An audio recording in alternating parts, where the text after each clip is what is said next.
Hi, welcome back. And today I'm going to make corned beef and cabbage. And I'm going to do two of them because we like a lot of corned beef and a lot of cabbage. So I'm going to do two of them in one big pot. So I will show you how I do this. Everybody has their own technique, but I go ahead and I boil it. So I have this gigantic pot that I call Big Blue because it's big and it's blue. And I'm going to, tried to get like a square cut. That's what I like because I like the slices.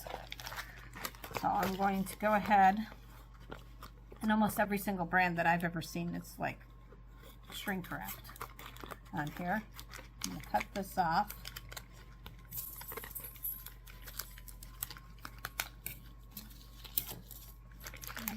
And this already has all the spices in it. Open this up. Now on this particular one, I'm going to take a little peek. It appears that all the spices are already mixed in. Now sometimes you have a tiny little packet that you have to open up. So I'm going to pour this into my Big Blue pot.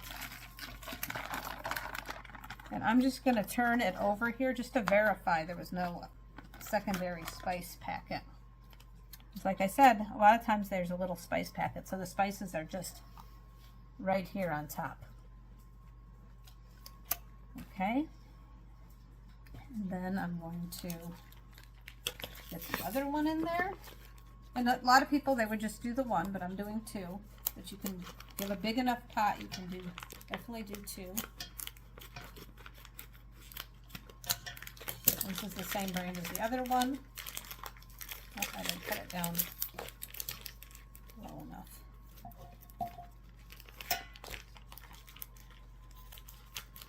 Hope everybody's having a great day.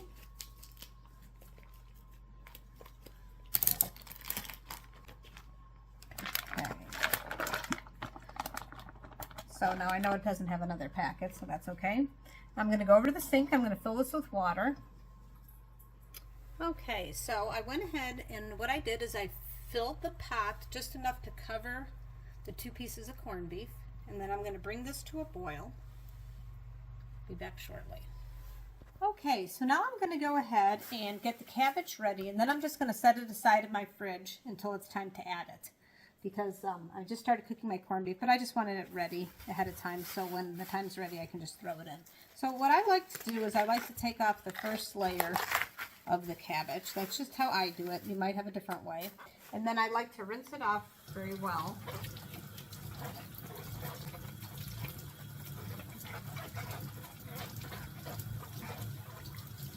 And I got a purple one. And then I have a green one.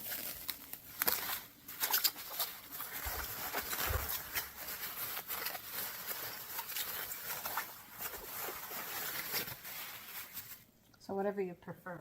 I'm going to take the first layer off.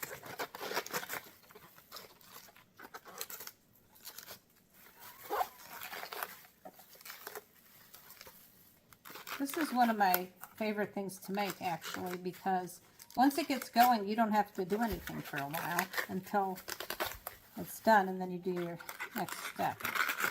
So that corned beef that's on the stove is probably going to take at least 2 hours probably to cook, maybe 90 minutes. It depends. You have to see how tender it is. I got this rinsed off pretty much. Okay, take this over to the cutting board. Okay, so back to the corned beef. So like I said, I will boil it between probably an hour and a half, 2 hours or longer, and I will stick a fork in it, and when it's super tender, then I know it is ready. So in the meantime, working on the cabbage here. And first I put this side down so it doesn't slip. I'm going to cut this in half. Be very careful with your knife.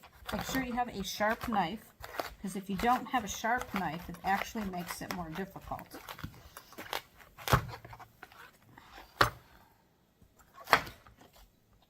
Then I have it in half like this. And then I'm going to take a smaller knife, and I'm going to go this way with it, and then this way.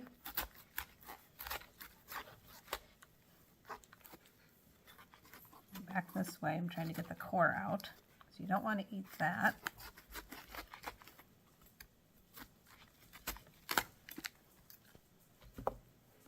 there's a little piece here that's hard.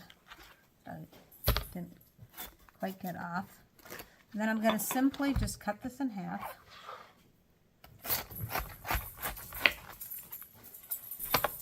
I'm going to do that. And then I'm going to set that aside, and it's all ready to go. And then I'll do the same thing on this one.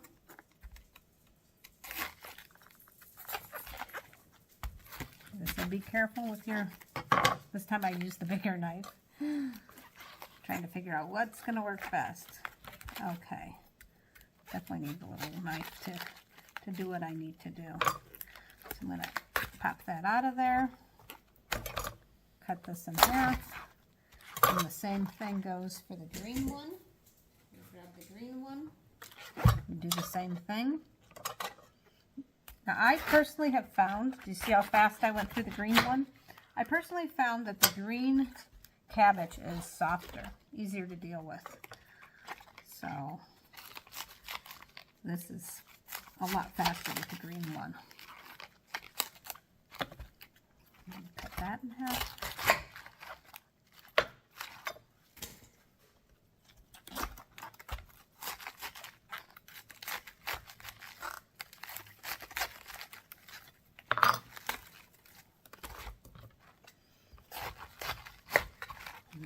And I'll set this aside, and then we'll check on the corned beef in just a second.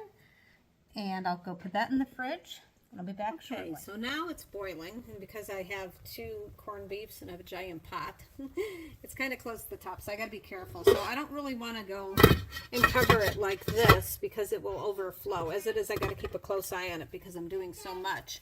So what I'm going to do now that it's boiling, I need to reduce it to simmer. So on your stove, simmer is usually low. So boiling, and then I'll reduce it to simmer, and then I'll show you what that looks like, and then it's just waiting. Okay, so now we're at a nice simmer, and this is what it looks like when it's doing a nice simmer. So it's not a rolling boil, it's a simmer. And that'll probably take, oh, all fogged up. That'll probably take an hour and a half or so. Possibly 2 hours. We will check it when I think it might be done. Sorry for the steam. I'll have to clean my camera. Okay, so how I check it is I take, it's boiling still or simmering.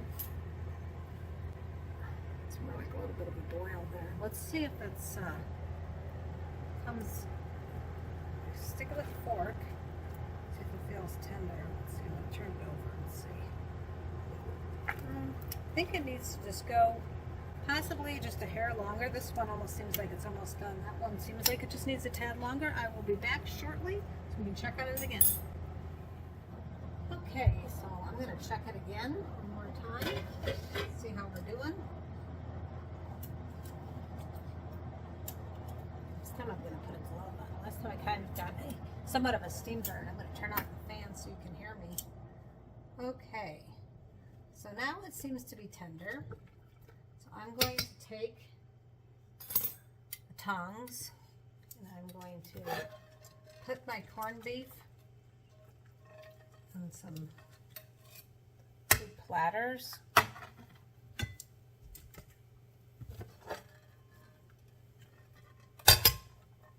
Okay. So as you can see here, this is why a lot of times I get 2 anyway, is that they have shrunken quite a bit. This one shrunk and actually changed shapes. That'll be fun to cut. In the meantime, I'm going to go get my cabbage. Okay, so I got my waters going still, and I'm putting my cabbage in the corned beef water. I have a lot of cabbage here. And then I'm going to bring it back to a boil, actually. And so the trick is, you don't want to go ahead and over cook your cabbage. You want to make it soft but not mushy. So you have to kind of keep on watching it, and you'll be able to tell. I will show you with the camera in just a few. So I'm cooking my cabbage, and I'll be back shortly. Check the cabbage.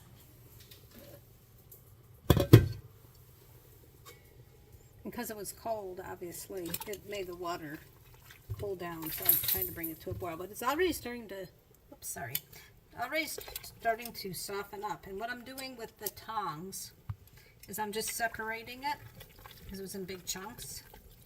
I'm just separating it out, mixing it a little bit.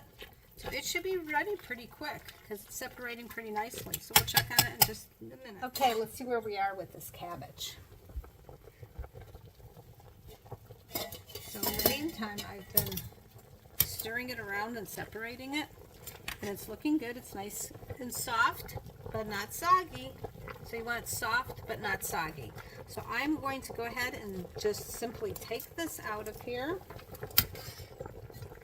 and put it in a bowl I have on the side. Just going to set it aside.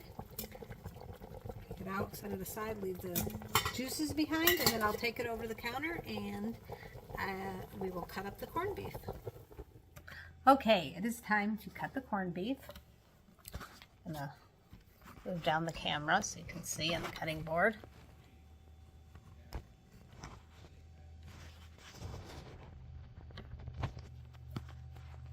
Okay, sorry about that. Didn't want the camera to fall out of the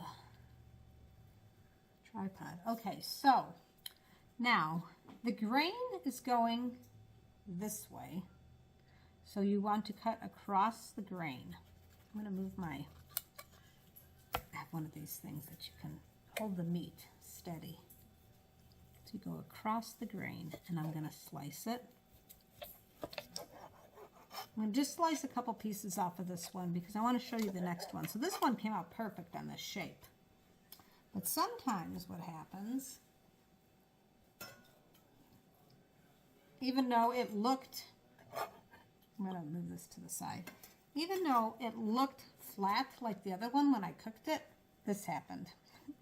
So what I'm going to do is I'm still going to have to cut across the grain, but this piece here, I'm going to kind of just cut this off of here, separate it, because the way it's laying. I'm trying to show you what might happen, because you never know.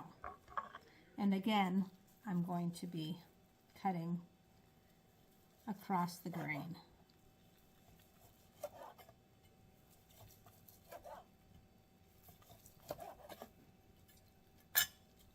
So that's what you do if you get in a situation like that.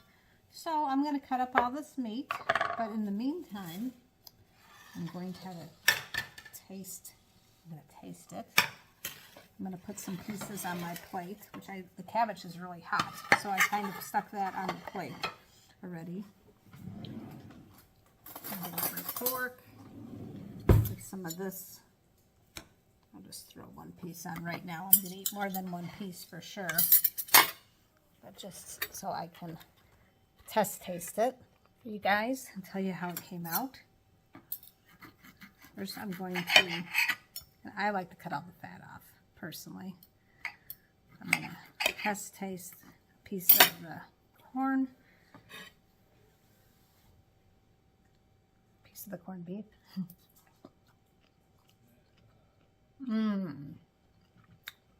Very delicious.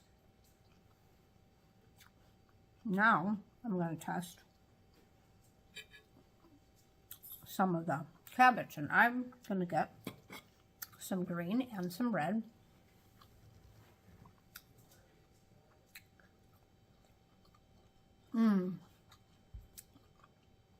Very good. The cabbage gets all the spices from the corned beef. Tastes very delicious. What a wonderful combination. Hope you guys have a great day. Thank you for watching. For those of you who have subscribed, thank you very much if you enjoyed this content. If you're not a subscriber, it's free.